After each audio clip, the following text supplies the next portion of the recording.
Agora, diretamente dos estúdios da CNA em Brasília, nós vamos conversar com o Reigler de Paula. O Reigler é coordenador do Hub CNA Digital e ele vai falar do lançamento aqui da segunda etapa do Hub, vai explicar o que é, como funciona.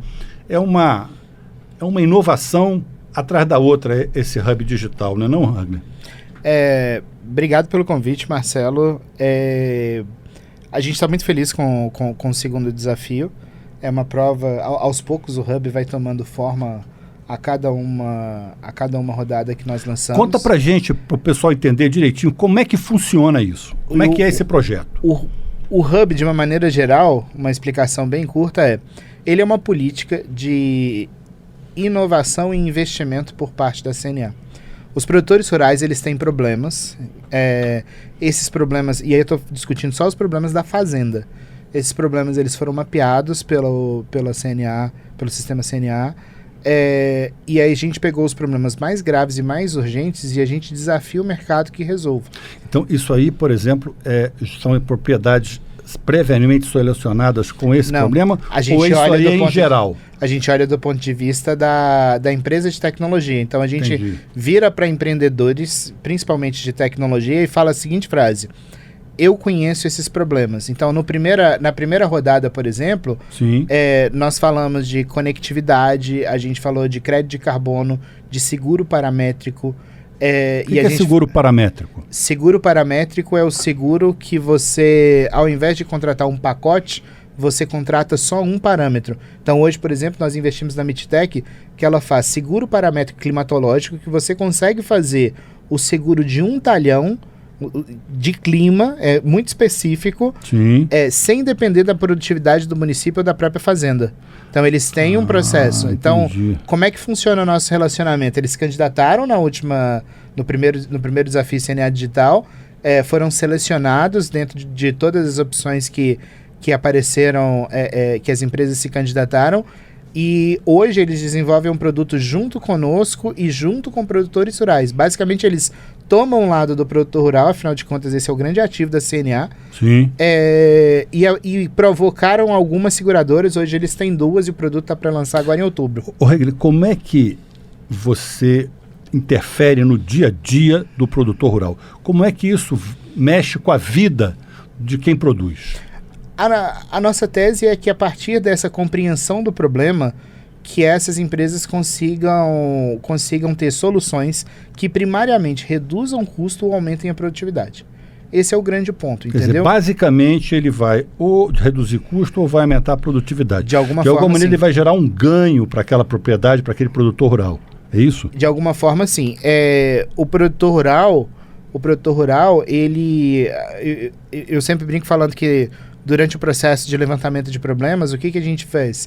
A gente eliminou todos os problemas que dependiam de Deus, por exemplo, não choveu, ou que dependiam do governo. Então, o imposto está alto, a estrada não está asfaltada. Então, a gente foca muito dentro da porteira. Quer dizer, vocês eliminaram Deus e o governo para poder focar na porteira. Para poder ficar focado na porteira. Que é um problema que o produtor rural ele tem gestão e ele consegue resolver. Ele precisa, às vezes, de uma ajuda. Então, ele não tem capital, por exemplo, para ficar contratando um batalhão de profissionais ilimitadamente. Às vezes, uma solução tecnológica consegue resolver isso. Então, você pode dar um exemplo de sucesso aí, alguma coisa que vocês fizeram dentro do Hub que gerou um case interessante? Os produtos eles estão sendo criados, mas a gente já tem alguns números que são interessantes. Vou dar 2 exemplos. Primeiro, que é a Mitec. A Mitec, ela fez venda para segurar... Mitec. Uhum. Você pode acessar em mitec.agro. M-I-T-S-C-H.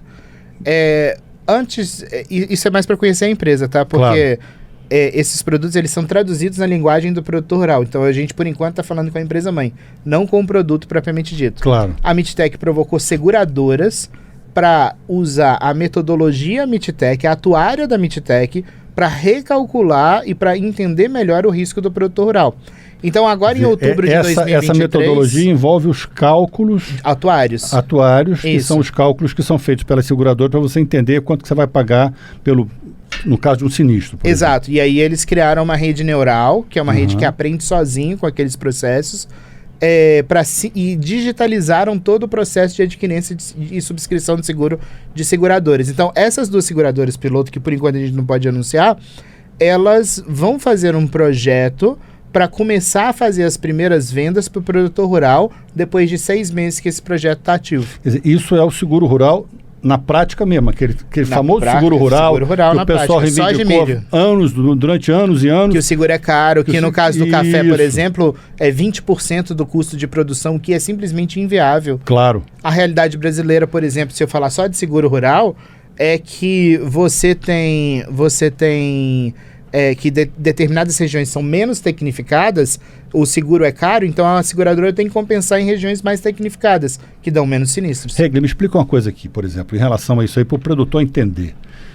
Você tem uma roça de milho, certo? Você vende milho e o cara que vai fazer pamonha, para o outro que vai fazer cuscuz, qualquer outra coisa, vai processar aquele milho. Então você vende aquele milho, você é um pequeno produtor. Você é a mesma coisa com a mandioca, você é um pequeno produtor de mandioca, você vai vender para o cara que vai fazer tapioca, vai fazer farinha, de alguma maneira ele vai processar aquilo. Muito bem. Como é que eu, pequeno produtor de milho ou de mandioca, tenho acesso a esse tipo de seguro? Porque para um produtor pequeno é muito mais importante, às vezes, aquela produção dele é a vida dele. Às vezes um produtor maior, ele tem diversificação dentro da propriedade dele, ele diversificou, então ele tem vários tipos de culturas ali, né? Até culturas sazonais. O pequeno às vezes só tem 1 ou 2. Então como é que ele acessa isso para ele ter essa garantia e ele poder trabalhar com mais tranquilidade? Uma empresa de tecnologia, Marcelo, ela começa sempre pequeno. A tese da empresa de tecnologia não é resolver o problema de 1000, é resolver o problema de 1, entender o perfil desse 1 e a partir dali começar a espalhar. Entendi. Então, assim, o que acontece? Então, vai pegar o case de um produtor... De um grupo de produtores da primeira rodada de vendas, e aí vai depender do quanto que essas seguradoras vão alocar. Essas reuniões estão acontecendo essas semanas. Boa, que legal, então, hein? Então, assim, vai depender de quanto que as seguradoras vão alocar para poder fazer esse teste, que a gente chama de prova de conceito no mundo de tecnologia. Entendo. E uma vez que esse produto nessa safra funcionou, em determinadas regiões do Brasil vão ter corretores que vão falar que aquele seguro ali está sendo feito em parceria com a Mititec, e a Mititec vai falar a seguinte frase: aquele seguro foi feito a partir da entrevista de diversos produtores rurais.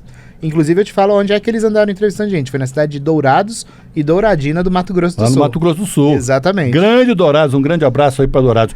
Esse é o nosso Agro no Rádio. Nós estamos aqui conversando hoje com o Regli de Paula, coordenador do Hub CNA Digital. E estamos aqui na companhia do nosso querido Bruno Amorim, que vai fazer a pergunta dele. Fala, Bruno. Regli, pela sua experiência, quais são as principais dificuldades enfrentadas, encontradas pelos produtores rurais? A gente tem uma linha que a gente estabelece para colocar os problemas.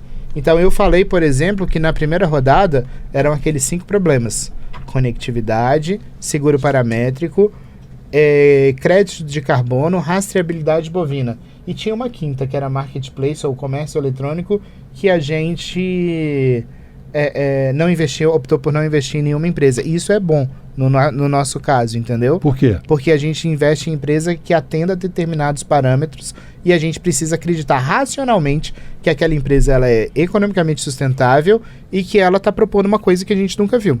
Eu falar simplesmente que eu vou investir numa solução que já existe no mercado ou uma solução que está só copiando coisas, não é inovação. Sim. Inovação tem que revolucionar de alguma forma a vida do cliente. No nosso caso, o cliente é o produtor rural.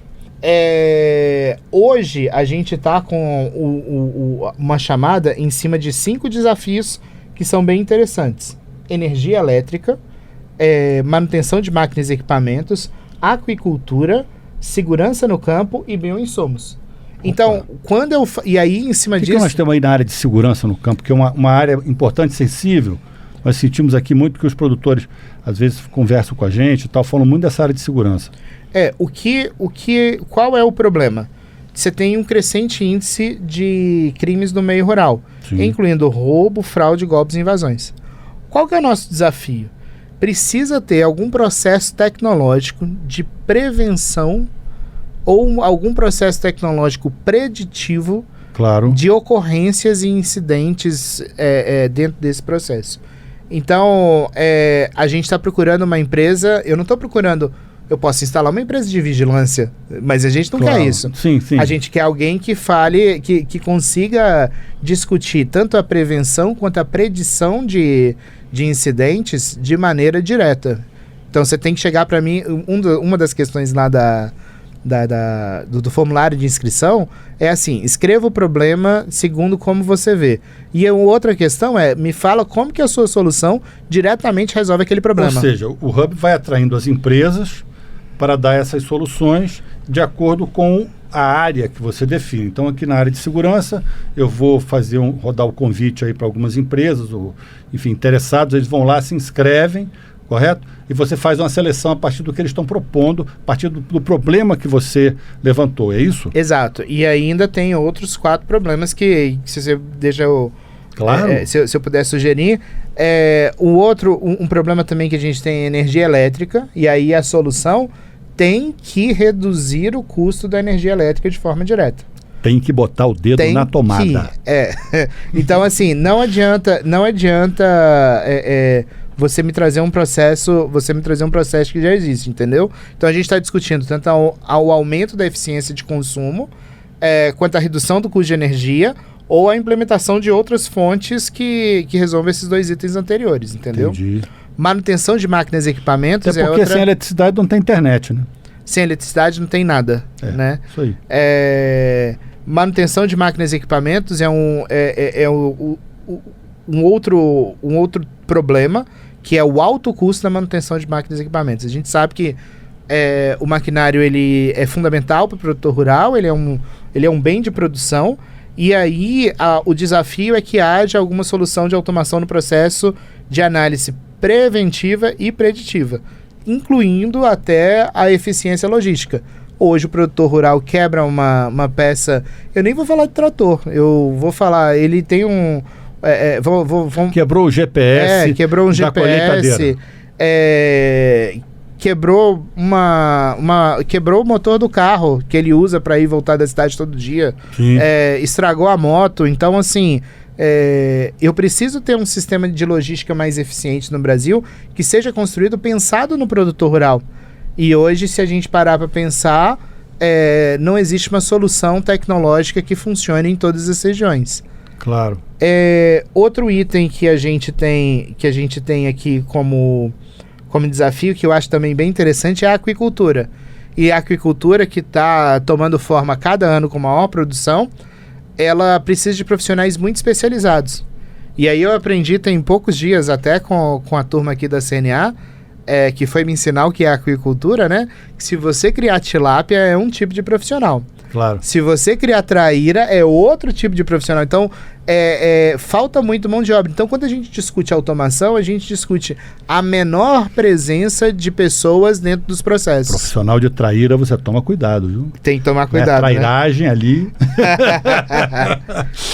E tem o profissional de camarão ainda, que da carcinicultura. Que tem o profissional de camarão, e todos esses são diferentes cada um piscicultura é diferente da maricultura. Então, assim, quando eu olho para o mar, eu ainda tenho outro tipo de profissional. Claro. Ele tem que, às vezes, na terra eu não preciso saber pilotar um barco para poder ir lá ver a minha produção, e às vezes no mar eu preciso. Então, é preciso que haja processos de automação que reduzam a necessidade de mão de obra muito especializada dentro desses processos, que faz com que, aí lembra que eu falei, o produtor tem que reduzir custo, aumentar a produção, o que significa mais renda para ele. Em resumo, o que você faz é produzir inteligência para o produtor rural, é isso? Exato. A inovação, ela sempre serve para resolver um problema e para gerar mais renda. Nós estamos aqui no nosso Agro no Rádio, diretamente dos estúdios da CNA em Brasília, conversando com o Regle de Paula, coordenador do Hub CNA Digital. E agora vamos falar um pouco sobre bioinsumos. O último problema dentro dessa lista que eu elenquei é bioinsumo. Então, assim, nós temos um custo elevado de fertilizante sintético. E agora, com a guerra da Ucrânia, a gente viu o quão frágil a gente é por conta da dependência. Voltou o esterco, rapaz. Exato. Mas o esterco é um bioinsumo. Exatamente. Então, assim, o que a gente está querendo é que as pessoas que têm Novas formas. Deixa eu só fazer um parênteses aí. Eu conheci uma senhorinha outro dia, lá do Paraná, que cria frango, que está ganhando um dinheirão vendendo esterco de frango. Perfeito. A natureza, Marcelo, ela se autorregula. Então, assim, o que a gente precisa é aprender a lidar melhor com a natureza. E se eu discutir que novas técnicas usando bioinsumo são técnicas mais eficientes e, por consequência, são ambientalmente mais sustentáveis. Então, assim, o que a gente está querendo discutir dentro de bioinsumo são duas vertentes. Empresas que tenham novas formas de prover nutriente para as plantações existentes, ou então empresas que consigam combater as pragas existentes através de outros vetores que não sejam moléculas químicas, entendeu? Sim. Para eu prover potássio para uma plantação, eu tenho uma mina, eu destruo uma montanha, entendeu? Sim. E em 2023 talvez isso não justifique. Entendi. Olha, Regler de Paula, muito obrigado pela sua entrevista. Um prazer enorme estar aqui com você. Nós estamos sempre aqui abertos à sua participação. Sempre que tiver inovação, novidade, inteligência, pode vir aqui no estúdio que você será sempre bem-vindo. Eu queria recomendar que, se você conhece uma empresa de tecnologia, se você é cliente, inclusive, de uma empresa que está começando aí na cidade de você, tendo em vista que o programa ele tem uma abrangência muito grande, recomende para eles para que se candidatem. Como é que ele acessa? Ele vai entrar no site cnadigital.com.br. E aí? E aí lá ele faz a inscrição, tem todas as informações lá. Então, alô, empresas de tecnologia, startups de todo o Brasil. Atendam o chamado aqui do nosso Regler, se inscrevam no Hub CNA Digital pelo site cnadigital.com.br. É isso aí. Um grande abraço. Obrigado.